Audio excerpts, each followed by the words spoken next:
O Senhor Jesus se entregou por nós.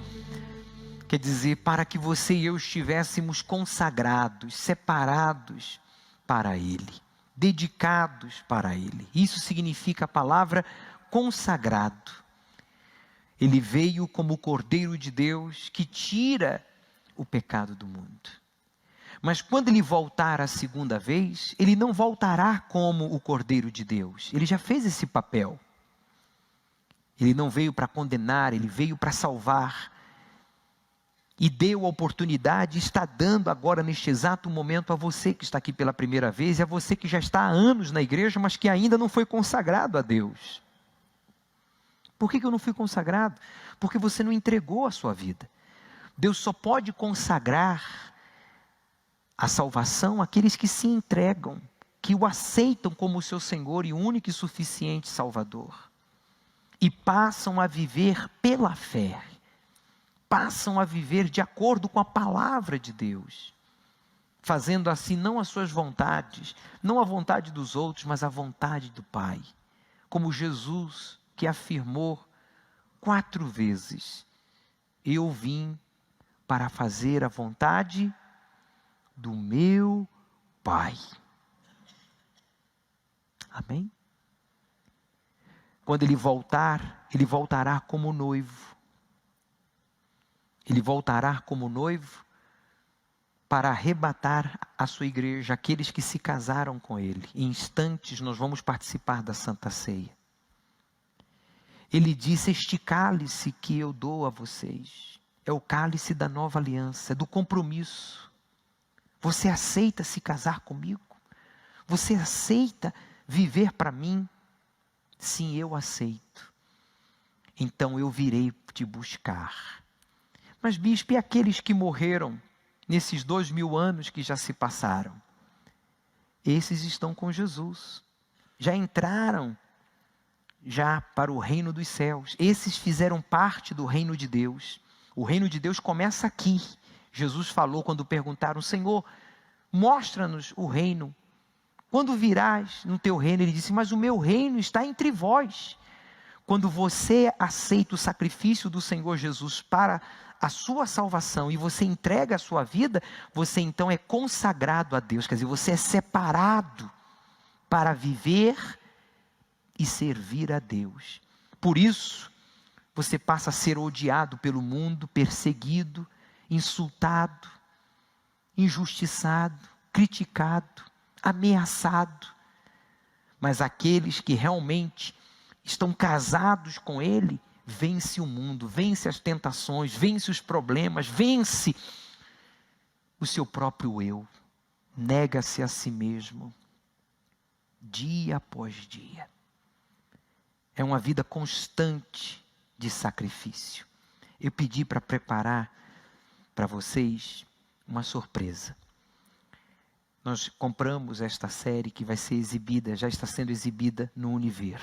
São 2 minutos para você entender o que Jesus fez e o que Jesus faz quando Ele nos convida a entrar em aliança com Ele, para que estejamos preparados para vir fazer parte do arrebatamento da igreja, que pode acontecer a qualquer instante. Por favor, apaguem as luzes e pode exibir o vídeo, por favor.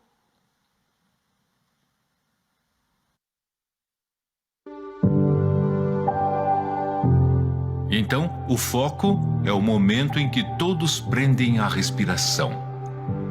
É entregue um cântaro de vinho ao noivo. O noivo, então, despeja o vinho em um copo cerimonial que vai ser oferecido à sua noiva desejada. E isso se chamava o copo da alegria, que com as 2 mãos, com reverência, respeito e temor, ele passava para a sua noiva. Quando o noivo apresenta o copo, ela agora tem uma escolha a fazer.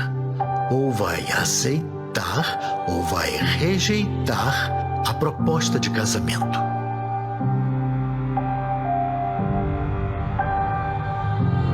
No momento em que o copo é entregue à noiva, ela tem todo o poder de parar o casamento, empurrando o copo de volta e rejeitando o noivo.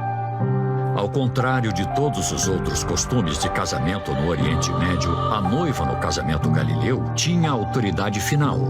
Apenas ela tinha o poder de aceitar ou rejeitar a oferta do noivo. O noivado poderia não ser completado sem a aceitação dela para beber o copo de vinho.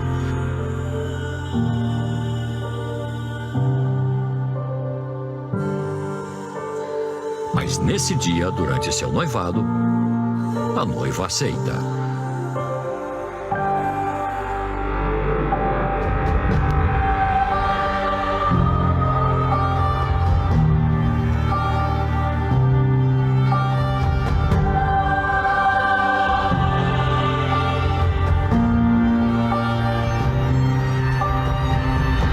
E você tem aceito este cálice oferecido pelo noivo? O Senhor Jesus? A noiva tinha a última palavra. Se ela rejeitasse o cálice, ela estava rejeitando o pedido de casamento. Mas se ela bebesse daquele cálice, e por isso Jesus disse: tomai e bebei, este é o novo pacto, a nova aliança no meu sangue. Então ele foi para o pai preparar a morada, como o noivo fazia. E preparava agora uma casa sobre a casa do próprio pai. Por isso ele disse: eis que vou preparar morada e voltarei por vós. Não foi o que Jesus prometeu aos seus discípulos? Eles entendiam com clareza, os galileus, do que Jesus estava falando. Porque na época era assim. Quando eu pedi a mão da Viviane em casamento, e ela aceitou, eu coloquei uma aliança. Hoje, quando se pede em casamento, a gente coloca uma aliança, não é assim? De compromisso na mão direita, correto? Sim ou não? Mas, antigamente era o cálice. Pode deixar, obrigado. Era o cálice. Hoje, quando você é convidado a participar da Santa Ceia, você está sendo convidado a se preparar para ser salvo. No sentido de manter-se salvo todos os dias, negando-se a si mesmo, se policiando, vivendo a fé, contrariando as suas vontades, abrindo mão dos seus planos pessoais para se sujeitar ao plano de Deus. Porque se hoje você der o seu último suspiro, hoje você estará pronto para ir ao encontro do noivo que lhe aguarda nos céus. E se hoje ele vier, hoje você será arrebatado em um abrir e fechar de olhos. Por favor, abra aí então na página 11 do livro A Terra Vai Pegar Fogo. Como o mundo irá acabar? Posso iniciar a leitura?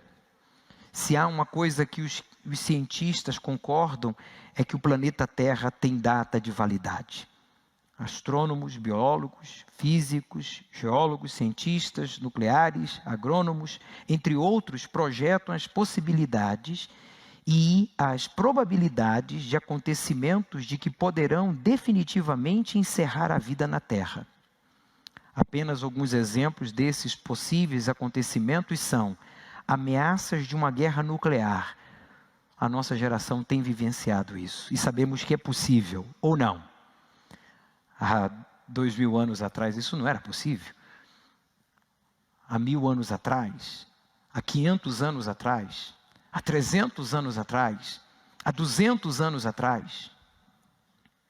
Mas a nossa geração sim, colisão de algum astro com a Terra, e nós sabemos que isso sim pode acontecer. Pragas, doenças e fome.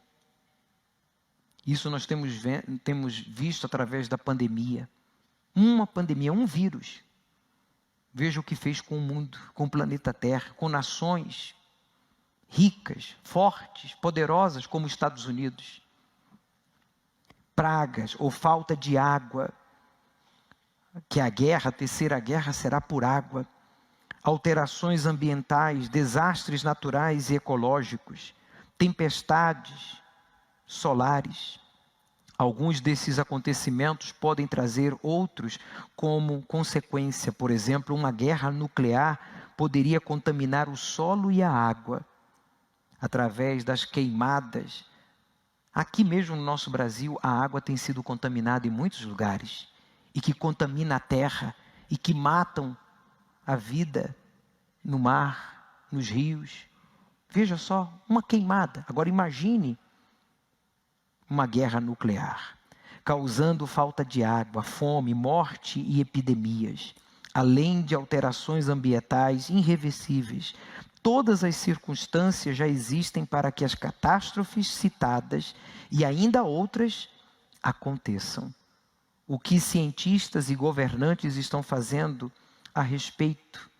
Em 2016, o então presidente dos Estados Unidos, Barack Obama, anunciou que o próximo objetivo do programa espacial americano seria uma missão tripulada a Marte. A previsão era que isso fosse possível até 2030. Mas parcerias inéditas com empresas privadas como SpaceX, de Elon Musk, têm permitido que os planos sejam acelerados cada vez mais. E é possível que a missão aconteça antes do previsto. Nós estamos em 2020. O deadline era 2030. E tudo já se organiza para que isso aconteça. Ao contrário da corrida espacial que levou o homem à Lua, a jornada a Marte não tem como objetivo reforçar a importância de um governo ou de um país específico. Estados Unidos e Rússia, antes inimigos que competiam entre si, uniram forças em setembro de 2017 para construir uma base espacial na órbita da Lua, etapa importante do plano para enviar missões tripuladas a Marte. O investimento feito pelos governos e pelas empresas envolvidas nesse projeto, tanto de tempo quanto de trabalho e dinheiro, é imenso. E todo esse esforço certamente não será feito por mera curiosidade. A pergunta é: por que gastar centenas de bilhões de dólares numa missão quase impossível, que enviará pessoas para outro planeta sem expectativas de retorno? A razão que nunca será explicada no site oficial da NASA, nem em qualquer outro lugar, é apenas uma: a única garantia de sobrevivência da espécie humana é abandonar o planeta Terra e encontrar outro lugar para viver. Segundo o ex-presidente americano Barack Obama, as missões para Marte irão nos ensinar como os humanos poderão viver longe da Terra. Alguém quer servir de experimento? Alguém quer se candidatar? Fique à vontade. Mas vida fora da Terra, só nos céus e por toda a eternidade. Bem, irão nos ensinar como os humanos poderão viver longe da Terra. Não seria mais proveitoso investir todo esse dinheiro na melhoria da vida da Terra? De nós, seres humanos, aqui já, onde sabemos que há vida. Mas nós não podemos, o ser humano não tem conseguido conviver com o próximo. Porque quando o ser humano é inimigo de Deus, ouça, meu amigo, tudo isso que a gente está lendo são fatos. São fatos. É porque o ser humano rejeita querer viver com o Criador. Então, como você poderá conviver com a criatura? Se o ser humano não quer viver com quem é perfeito, como você e eu vamos conseguir viver ou conviver com imperfeitos? Como nós? A resposta é não. Se a conclusão dos cientistas for a de que, em qualquer momento, nosso planeta pode deixar de existir ou se tornar inabitável. Elon Musk, fundador de SpaceX, uma das empresas mais envolvidas com o projeto da jornada a Marte, afirmou que colonizar o planeta vermelho é essencial para preservar a raça humana e garantir a continuidade da civilização. Ele disse claramente, ouça por favor, preste atenção: é importante ter uma base autossustentável em Marte, porque este planeta é suficientemente distante da Terra e é mais garantida a sobrevivência. do que em uma base lunar. Se houver uma terceira guerra mundial, queremos nos assegurar de que existam sementes suficientes da civilização humana em algum lugar. Vocês ouviram? Vocês ouviram, gente? Quer dizer, o mundo se prepara para sim uma terceira guerra, que Jesus também profetizou, que as epístolas apontam e o Apocalipse confirma, que realmente a terra vai pegar fogo e vai ser mais grave do que o ser humano possa imaginar. Quem aqui teve a oportunidade de assistir a novela Apocalipse? Quem aqui teve a oportunidade? Pois bem, aquilo é apenas 1% do que realmente será. Como é que é? É apenas 1% do que a nossa mente consegue conceber, melhor dizendo. É muito mais além. Em sua última declaração sobre a responsabilidade de extinção da vida na Terra, o cientista Stephen Hawking, considerando apenas o aumento da população e da demanda de energia, disse que a Terra está a poucos séculos de se tornar uma imensa bola de fogo. A ciência comprova isso, testifica isso.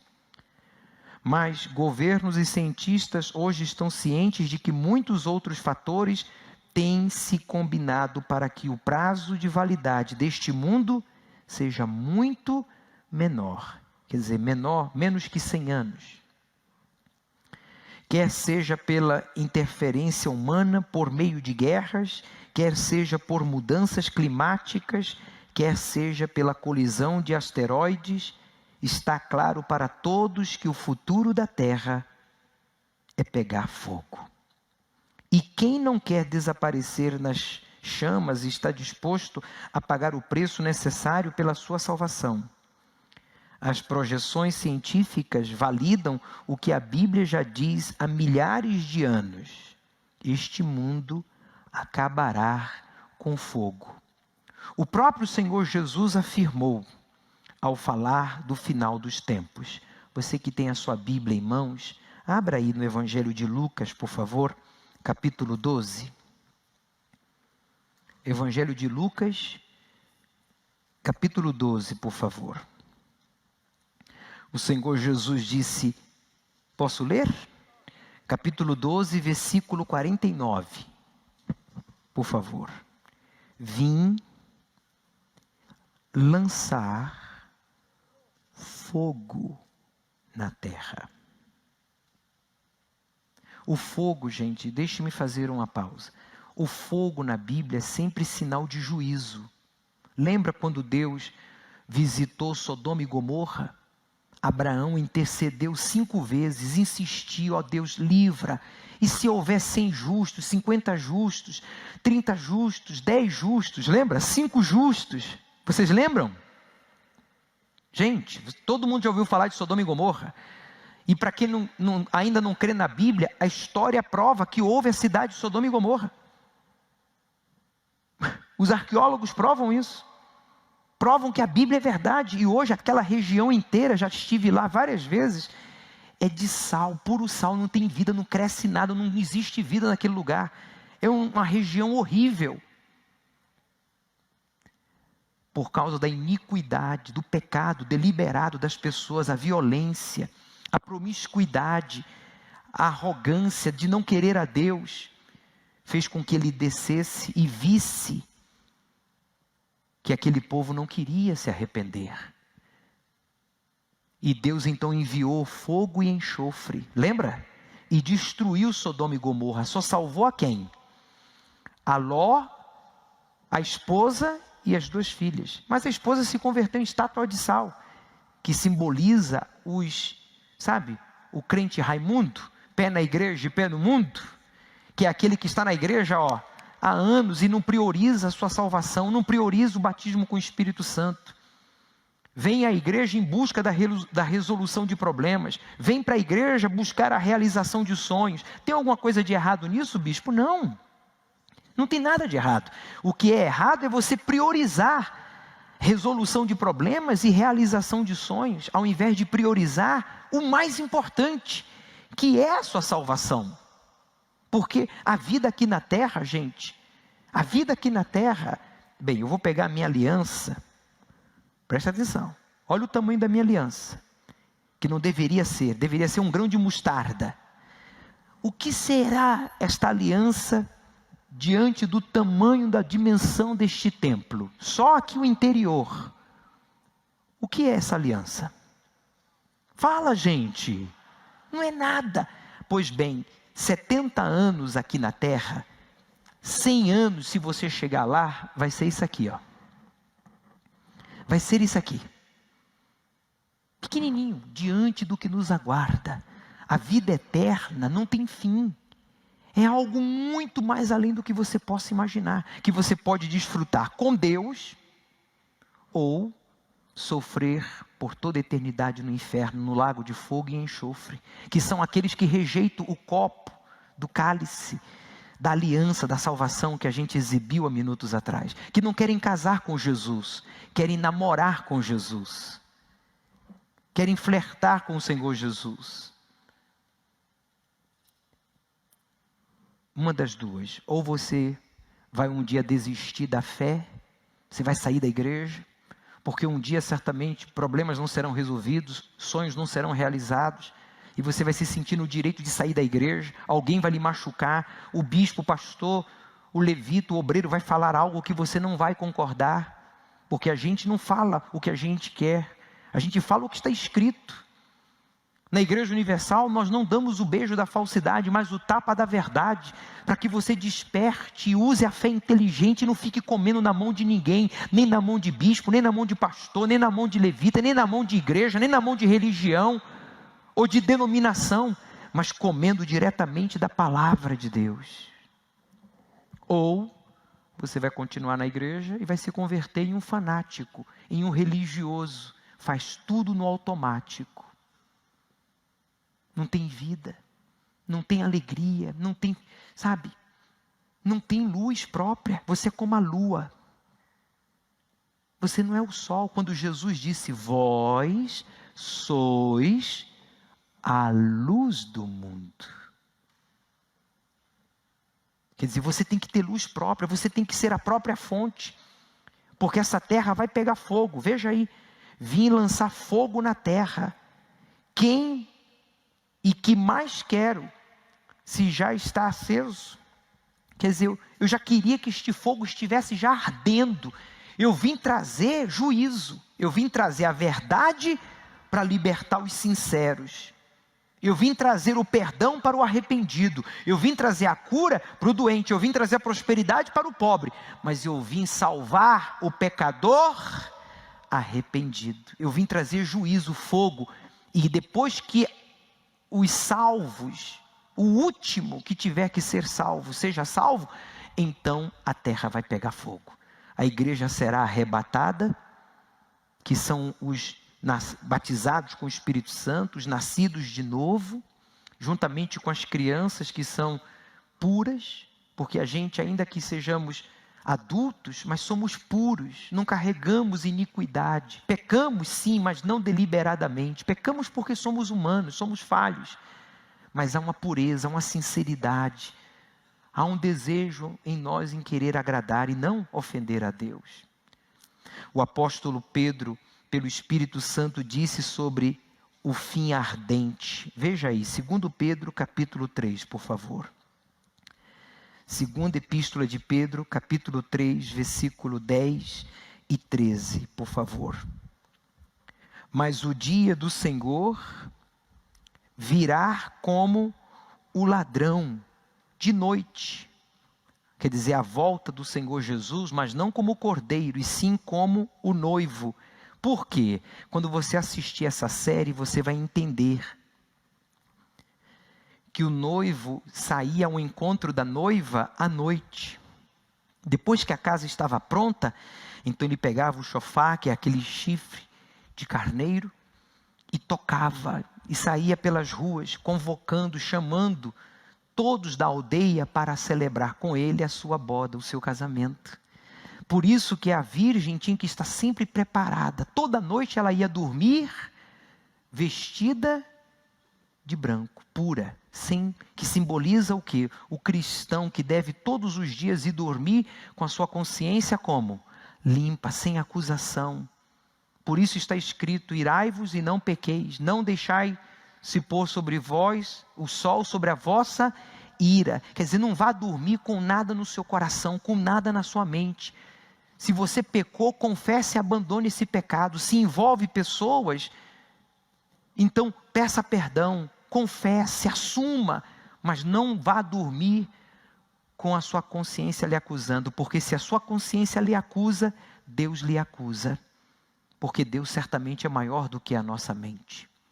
Você tem que estar sempre vestido de branco, espiritualmente falando, porque Jesus pode voltar, ou você pode morrer, porque ninguém está esperando a morte, não é verdade? Ninguém espera a morte, só quem está já hospitalizado, em estado terminal ou coisa do gênero, mas geralmente as pessoas não esperam a morte, e tanto é que os que estão nos hospitais não querem morrer, querem viver, tem esperança, não é verdade? E às vezes não sai de lá, entra com uma gripe, com uma falta de ar, e nesta pandemia, sai de lá para o cemitério. Olhe para mim, por favor, preste atenção. Jesus, Ele virá buscar a sua igreja, a qualquer instante, pois todas as profecias que antecederiam a sua volta têm se cumprido. Sobre isso nós vamos falar mais ao respeito, mas veja aí. Mas o dia do Senhor virá como um ladrão de noite, no qual os céus passarão com um grande estrondo, e os elementos ardendo, veja, se desfarão, e a terra e as obras que há nela, leia por favor em voz alta, se queimarão, havendo, pois, de perecer todas estas coisas, que pessoas vos convém ser em santo trato e piedade, aguardando e apresentando-vos para a vinda do dia de Deus, em que os céus em fogo se desfarão e os elementos ardendo se fundirão. Mas nós, leia por favor em voz alta, se é do seu agrado.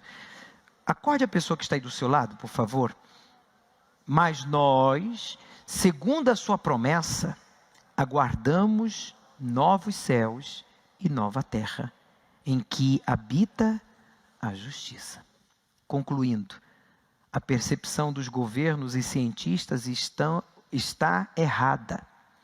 O que eles não sabem, porém, é que não apenas a Terra está ameaçada, mas todo o universo. Os céus também serão desfeitos, ou seja, estrelas, satélites e outros planetas estão todos com os dias contados. Por isso, de nada adiantará colonizar outros planetas. A nossa salvação não está em programas espaciais. Sim, esta terra acabará em fogo e o ser humano precisa encontrar outro lugar para viver. Mas esse lugar não é Marte, e sim o novo céu e a nova terra. A salvação eterna reservada para os que creram no Senhor Jesus e viveram suas vidas na obediência às suas palavras. O que acontecerá nessa terra desde agora até que ela acabe em chamas? Vamos descobrir nas próximas páginas ao desvendarmos o Apocalipse. Bispo, eu não percebi, eu não pude entender muitas coisas porque eu não estou acompanhando a leitura no livro. Adquira o livro quanto antes. Após a vigília estará à sua disposição ou através do Arca Center para que você possa acompanhar no domingo que vem. Fiquem todos de pé, por favor. Eu não vou perguntar quem quer morar no céu, porque todo mundo vai levantar a mão. Mas eu quero dizer para você que a entrada para o céu tem um preço. E o preço é a sua vida. Assim como Jesus deu a vida dele por nós, ele espera que nós venhamos dar a nossa vida por ele. Por isso que aí diante de você, no compartimento à sua frente, está o pão que representa o corpo, está o cálice que representa o sangue.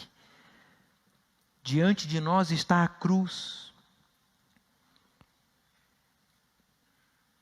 que é o amor a Deus e o amor ao próximo. Essas duas artes simbolizam a aliança, o casamento, o sacrifício.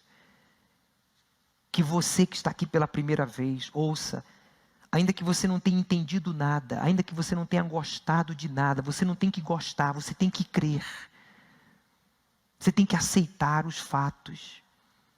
Pois contra fatos, você mesmo já disse, não há argumentos.